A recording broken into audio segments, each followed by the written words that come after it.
మహానాడు వేడుక పాతదే అయినా ఈసారి సరికొత్త టెక్నాలజీతో కొత్త ఉద్దేశాలు సరికొత్త లక్ష్యాలు నిర్దేశించింది టీడీపీ. యువనేతలకు జెన్జీకి పసుపు దండు పంపిన సందేశం ఏంటి? పవర్లో ఉన్నాం, కేడర్తో పనేంటి? ఇవన్నీ ఇక మీదట కుదరవు. కార్యకర్తకు భరోసా ఇచ్చేలా చంద్రబాబు ఇచ్చిన హామీ ఏంటి? వైసీపీకి రీల్ డైలాగ్ల మాదిరి రీసౌండ్ ఇచ్చేలా ఇచ్చిన మాస్ వార్నింగ్ ఏంటి? వర్కింగ్ ప్రెసిడెంట్గా మహిళా నేతలకు లోకేష్ ఇచ్చిన వరాలేంటి?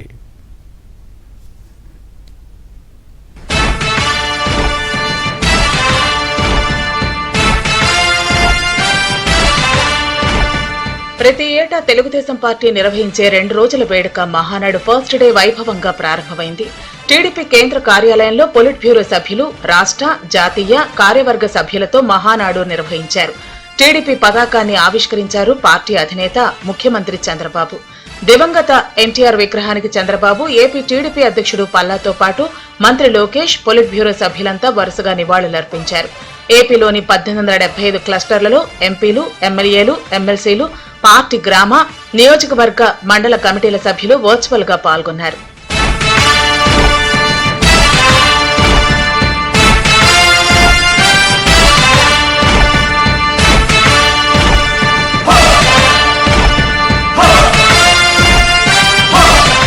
టీడీపీ మహానాడు వేదిక నుంచి మాస్టర్ స్ట్రోక్ ఇచ్చారు ముఖ్యమంత్రి చంద్రబాబు. ప్రారంభ ఉపన్యాసంతో ప్రత్యర్థులపై పంచులు, సొంత పార్టీ కార్యకర్తలు, నాయకులకు సుద్దులు చెబుతూ చేసిన కామెంట్స్ హైలైట్. మహానాడును డైవర్ట్ చేసేందుకు జగన్ రెడ్డి చేసిన ప్రయత్నాలు, కుయుక్తులు పన్నినా, ఎన్ని మీటింగులు పెట్టినా డీవియేట్ చేయలేరని ఫుల్ డోస్ పొలిటికల్ పంచ్ ఇచ్చారు చంద్రబాబు. పేదలకు కావాల్సింది సంక్షేమం, గొడ్డలి పోట్లు కాదని యూత్ పై వైసీపీకి అలవాటైన రక్తాభిషేకాల దాకా ప్రాసలతో బావమరిది బాలకృష్ణ సినిమా రేంజ్ లో పంచ్ డైలాగులను డైనమైట్లలో పేల్చారు పార్టీ అధినేత చంద్రబాబు. ఈ రోజు ఏదో మీటింగ్ పెట్టుకొని దీన్ని డైవర్ట్ చేయాలనుకుంటే నీలాంటి వాళ్ళు ఎన్ని కుయుక్తులు వన్నినా ఏ మాత్రం డైవర్ట్ చెయ్యలేరు, డీవియేషన్ చెయ్యలేరు. అందుకే రాష్ట్రాభివృద్ధిపై గొడ్డలి వేడితో జరిగిన నష్టాన్ని ప్రజలకు వివరించాలి, వివరిస్తూనే ఉండాలి, వాళ్ళ నైజం గుర్తు చేయాలి. పేదలకు కావాల్సింది పథకాలు, గొడ్డలి వేట్లు కాదు. యువతకు కావాల్సింది ఉద్యోగాలు, గొడ్డలి పోట్లు కాదు. రాష్ట్రానికి కావాల్సింది శాంతి భద్రతలు, జంతు బలులతో రక్తాభిషేకాలు కాదు. రక్త చరిత్ర రాసేవాళ్లు స్వర్ణాంధ్ర చరిత్ర లిఖించలేరు. అందుకే గొడ్డలి పార్టీ నెవర్ అగైన్. ఇది మీ అందరి మనసుల్లో ఉండాలి. ఏపీ అభివృద్ధిని చూసి విషం కక్కడమే నేర్చుకున్న వైసీపీ విపక్షంగా ఉండి అమరావతికి జై కొట్టిందని, ఇప్పుడు విపక్ష హోదా కూడా ఊడిపోయేసరికి మావిగన్ అంటూ కొత్త పల్లవి అందుకున్నారని విమర్శించారు చంద్రబాబు. గోల్ లేకుండా అడ్డగోలుగా మాట్లాడుతున్నారంటూ జగన్ అండ్ బ్యాచ్ కు ప్రాసలతో తలంటు పోశారు. వైసీపీకి రాజధాని పైన ఒక విధానం లేదు, విజన్ లేదు. విషయం కక్కడమే తెలుసు. ప్రతిపక్షంలో అమరావతికి మద్దతు అన్నారు, అధికారంలో 3 రాజధానులు అన్నారు. ప్రతిపక్ష హోదా పోయాక ఇప్పుడు మావిగన్ అంటున్నారు. వీళ్ళని ఏమనాలో నాకైతే అర్థం కాలేదు. కేంద్ర ప్రభుత్వం పార్లమెంట్లో పెట్టి చట్టం చేసిన తర్వాత కూడా మావిగన్ మాట్లాడతారు. వాళ్ళకు ఒక గోల్ లేదు, అదొక అడ్డగోల్ బ్యాచ్. ఏం మాట్లాడతారో కూడా తెలియదు, అది వాళ్ళు చేసే పని. ఇటు సొంత పార్టీ నేతలకు కూల్ వార్నింగ్ ఇచ్చారు చంద్రబాబు. క్రమశిక్షణ, కమిట్మెంట్ తో పనిచేసే క్యాడర్ టీడీపీ సొంతమని, పార్టీ ఫస్ట్, నెక్స్ట్ క్యాడర్, కార్యకర్తను ఎవరు విస్మరించినా ఉపేక్షించేది లేదని భుజం కాస్తున్న పార్టీ కార్యకర్తలకు భరోసా ఇస్తూనే నేతలకు స్వీట్ వార్నింగ్ ఇచ్చారు అధినేత. దేశంలో ఏ పార్టీకి లేని బలమైన క్యాడర్ మనకుంది. క్రమశిక్షణ, కమిట్మెంట్, కష్టపడి పనిచేసే మనస్తత్వం ఉన్న కార్యకర్తలు మన పార్టీ సొంతం. అదే మన బలం, అదే మన బలగం. అందుకే అందరికీ చెప్తున్నా, క్యాడర్ని గౌరవంగా చూసుకోవాలి, సముచిత స్థానం ఇవ్వాలి. ఏ స్థాయి నాయకుడైనా party first, cadre cadre cadre ఎవరు ఇగ్నోర్ చేసినా వాళ్ళని ఉపేక్షించేది లేదని మరొక్కసారి ఈ సందర్భంగా గుర్తు చేస్తున్నా. టీడీపీ నాయకులకు తనదైన స్టైల్లో మహానాడు వేదికగా చురకలంటించారు చంద్రబాబు. రాబోయే ఎన్నికల్లో వారి పరిధిలో విజయం సాధించుకుంటే అలాంటి లీడర్లకు దండం పెట్టాల్సి వస్తుందని నిర్మోహమాటంగా చెప్పేశారు టీడీపీ అధినేత. ఎప్పుడు ఏ ఎన్నికలు వచ్చినా గెలిపే ప్రధానం. ఎవ్వరు కూడా ఇగ్నోర్ చేయొద్దండి. నాయకులకు గౌరవిస్తాం. మీ పరిధిలో మీరు గెలవకపోతే మాత్రం మీకు దండం పెడతారని మళ్ళీ స్థానిక సంస్థల ఎన్నికలకు సిద్ధం కావాలని, గెలిపే ధ్యేయంగా పనిచేయాలన్న చంద్రబాబు ప్రభుత్వం చేసిన మంచిని ప్రజలకు చెప్పి మరింత ఆకట్టుకోవాలని, స్పెషల్ ఇంటెన్సివ్ రివిజన్ సర్లో ఓట్ల నమోదు విషయంలో జాగ్రత్తగా ఉండాలని, మిత్రపక్షాలతో సఖ్యతగా మెలగాలని పిలుపునిచ్చారు చంద్రబాబు. అఖండ మెజార్టీతో గెలిచాం. ఇది మీరందరూ గుర్తుపెట్టుకోవాల్సిన అవసరం ఉంది. కూటమి ధర్మాన్ని పాటిద్దాం. మిత్రపక్షాలతో ఐక్యంగా సఖ్యతతో ఉందాం. మళ్ళీ రేపు ఏ ఎన్నికలు పెట్టినా ఆనాటి కంటే ఎక్కువ ఓట్లు సాధిస్తే అది మన పర్ఫార్మెన్స్.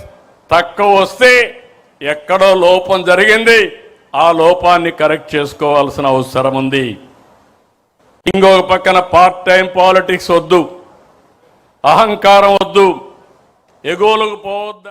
మహానాడు వేదికగా ఈసారి సంచలన నిర్ణయం ఉండబోతుందని ముందే ట్వీట్ చేశారు టీడీపీ వర్కింగ్ ప్రెసిడెంట్ మంత్రి లోకేష్. రాబోయే ఎన్నికల్లో పార్టీ పరంగా 33% మహిళా రిజర్వేషన్ అమలు చేస్తామని మహానాడు వేదిక నుంచి ప్రకటించారు. పార్లమెంటు బిల్లుతో సంబంధం లేకుండా 2029 ఎలక్షన్ నుంచి ఇంప్లిమెంట్ చేస్తామని లోకేష్ వెల్లడించడంతో మహానాడులో ఉన్న మహిళా ప్రతినిధులు, ఏపీలోని వివిధ ప్రాంతాల క్లస్టర్ల నుంచి అనుసంధానమైన టీడీపీ కార్యకర్తలు, మహిళలు హర్షధ్వానాలు వ్యక్తం చేశారు. మన పార్లమెంట్లో మహిళా బిల్ కేంద్ర ప్రభుత్వం, ఎన్డీఏలో ఉన్న పార్టీలందరూ మద్దతు తెలిపి మహిళల కోసం రిజర్వేషన్ డీలిమిటేషన్ బిల్ మనం ప్రవేశపెట్టాం. మనం స్త్రీ శక్తిని నమ్ముకున్న వారం. ఆ బిల్కి సంపూర్ణ మద్దతు మనం తెలిపాం. కానీ ప్రతిపక్షంలో ఉన్న కాంగ్రెస్ పార్టీ, దాంతోపాటు ఉన్న కొంతమంది అలయన్స్ పార్ట్నర్స్ అందరూ ఆ బిల్లు ముందరికి వెళ్లకుండా చేశారు. అందుకే ఈ వేదికగా నేను ఒక ప్రతిపాదన చేస్తున్నా. రాబోయే రోజులు పార్లమెంట్లో బిల్ పాస్ అయినా అవ్వకపోయినా తెలుగుదేశం పార్టీ కనీసం 33% స్థానాలు మహిళలకి రిజర్వ్ చేయాలని నేను ఈ సభాముఖంగా తీర్మానం చేస్తున్నా. వైసీపీని బరాబర్ గొడ్డలి పార్టీ అంటావని, ఈ మాట అంటే జగన్ రెడ్డికి కోపం వచ్చినా పర్వాలేదన్నారు లోకేష్. టీడీపీది గూగుల్ తెచ్చే పార్టీ అయితే వైసీపీది గొడ్డలి పార్టీ అంటూ తన మామ మూవీల్లో కొట్టిన డైలాగ్ ను, తండ్రి చంద్రబాబు వేదికపై చెప్పిన డైలాగ్ ను కలిపి జగన్ రెడ్డికి డబుల్ పంచిచ్చారు టీడీపీ వర్కింగ్ ప్రెసిడెంట్. ఈ మధ్యన గొడ్డలి పార్టీ అంటే సైకోకి కోపం వచ్చింది. ఆ సైకోకి ఒకటే చెప్తున్నా, మాది గూగుల్, మీది గొడ్డలి, మాది ఫైటర్ జెట్స్, మీది ఫ్యాక్షన్, మాది కియా అవుతే మీది క్యాట్, మీది కిడ్నాప్. బాబు గారు చెప్పినట్లు both are not the same brother. బాబాయిని చంపింది గొడ్డలతోనే కదా సైకో. సొంత తల్లిని చెల్లిని మెడబట్టి బయటికి గెంటేసింది మీరు కాదా? ఇవన్నీ మర్చిపోయారు అనుకుంటున్నారా ప్రజలు? మా నాయకుల్ని మీరు ఎట్లా చంపారు మేము మర్చిపోయామా అనుకుంటున్నారా? అందుకే మీ పార్టీని గొడ్డలి పార్టీ అని ఈరోజు మేము పిలుస్తాం జరిగింది. మహానాడు వేదికగా పార్టీ నేతలను, ముఖ్యంగా యువతను ఆకర్షించేలా ప్రసంగించారు టీడీపీ అధ్యక్షుడు చంద్రబాబు. మహిళా రిజర్వేషన్ బిల్లుతో సంబంధం లేకుండా 33% టికెట్లు ఇస్తామని మహిళా నేతలకు గిఫ్ట్ ఇచ్చారు పార్టీ వర్కింగ్ ప్రెసిడెంట్ లోకేష్. ఇక తీర్మానాల సందర్భంగా మాట్లాడిన మహిళా నేతలంతా వేదికపై చంద్రబాబు పక్కన కూర్చొని ఫోటోలు దిగటం హైలైట్. సోషల్ మీడియాలో టీడీపీని ఆకర్షించేలా ప్రచారం చేస్తున్న పలువురిని సన్మానించారు. మహానాడు వేదికగా మాట్లాడే అవకాశం వచ్చిన వారికి పక్కా టైం ప్రకారమే మాట్లాడేలా బెల్ ప్రయోగం చేశారు. చివరకు పార్టీ వర్కింగ్ ప్రెసిడెంట్ సమయం అయిపోయిందంటూ బెల్ కొట్టడం కోసమెరుపు.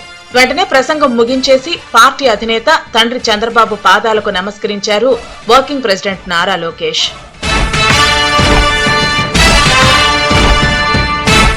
టీడీపీ అంటేనే నవోన్మేషం, నవ్యతకు ప్రాధాన్యం, వనితలకు అందలం, టెక్నాలజీతో సరికొత్త ప్రయోగం. ఈసారి మహానాడు వేడుక నా భూతో నా భవిష్యత్ అన్న రేంజ్ లో డిజిటల్లీ ఫుల్లీ లోడెడ్. సరికొత్త సంప్రదాయాలు, మాటల్లో పొదుపు, డైలాగుల్లో డైనమిజం, సమయ పాలనలో ఖచ్చితత్వం వెరసి పార్టీ ఆవిర్భావ వేడుకను అన్ని ప్రాంతాల్లో జరిపించి వికేంద్రీకరించిన తీరు ప్రతి పసుపు సైనికుడిని సంభ్రమాశ్చర్యాలకు గురిచేసింది. 7 పదుల వయసు దాటిన యంగ్ తరంగ్లా డైరెక్ట్ చేస్తూ నడిపించిన తీరు చూస్తే అందరూ అధినేతను అదిరిందయ్యా చంద్రం అనకుండా ఉండలేకపోతున్నారు. చాలు జరుగుతుంది మాకు